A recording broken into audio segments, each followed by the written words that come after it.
They were famous across America as a husband and wife exhibition shooting team. Ad and Plinky Topperwein became celebrities and folk heroes for their amazing shooting performances in front of large crowds. Now, Steve and Phil are going to tell you more about this amazing duo.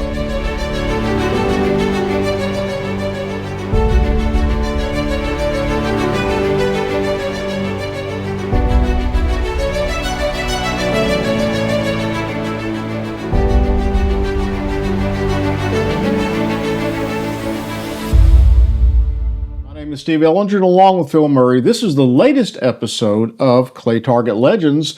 And Phil, we're going to be talking about something that's fun today, and that was the first husband and wife trick shooting team in America. TOPPERWEINS. The Topperweins.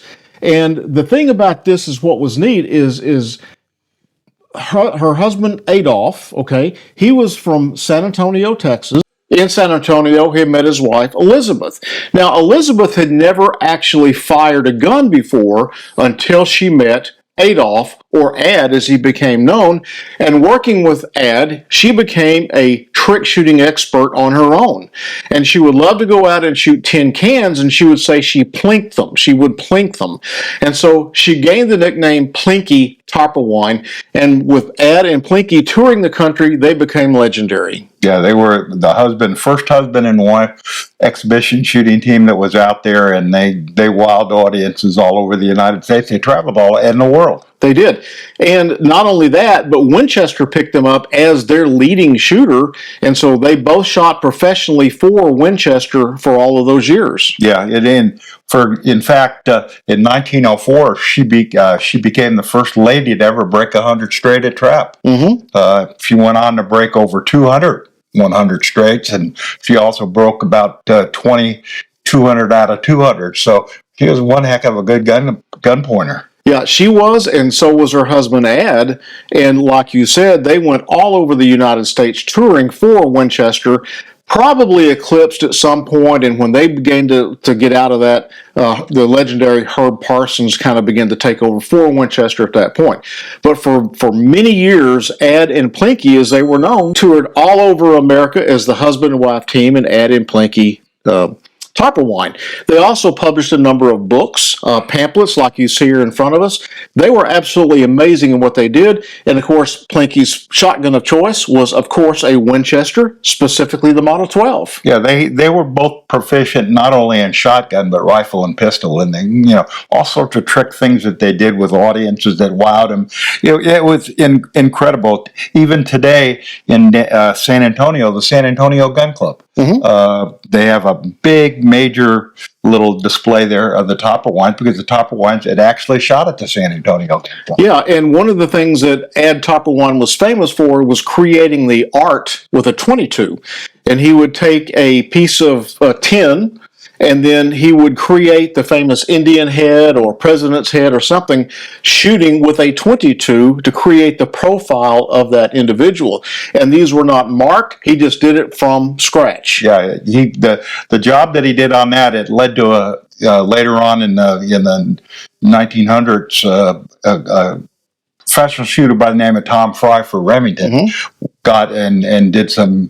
He would go all over the country, and he'd do these Indian heads with shooting mm-hmm. .22 or shooting blocks. Yes.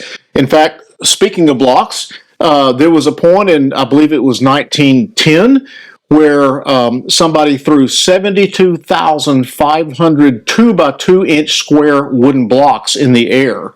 And over a 10-hour period, Ad was able to hit every one of them with a .22 except for 9 misses. 72,500 less 9 that he missed. That's impressive. Yeah, that is. It's incredible. Over a 10-hour period. One of the things that we have in front of us, of course, is some of the artifacts and items from the era of the Topperweins, including this really neat beaded shell bag that was actually Plinky's shell bag that she used. A very, very rare artifact that we have here. Yeah, the outfits that she wore, going back to the days of the Buffalo Bill, Wild West show, and Annie Oakley. the Topperweins continued in that same vein. And you mentioned the word show, and it truly was a show because the public would come out in droves to watch this. This was entertainment at its finest. The ammunition companies knew that, and that's why they put these people on. Do you think we'll ever see more people like this, a husband and wife team? We have some really good professional exhibition shooters these days, but I don't know of another husband and wife. Great individuals, but to have a husband and wife, that's pretty rare. It was. And I might add that it was not only just shotguns and .22 rifles, but handguns as well. Yeah. And Plinky was famous for taking a handgun and holding it upside down over her head and hitting the target consistently. Yep. Even up to today in the city of San Antonio, Texas, and all that. You mentioned the name Topperwein. There's restaurants all over town, and there's monuments and things. The Topperweins were well respected within Texas and the world. And there was a Topperwein shoot too. Right, at San Antonio Gun Club. At the San Antonio Gun Club. Still going on. Still going on. And so, yes, the hill country of Texas is where they originated from and where they're famous. Maybe someday we'll see this again, Phil. Absolutely. Joining us on Clay Target Legends. We ask you to please support our sponsors as well as share this video.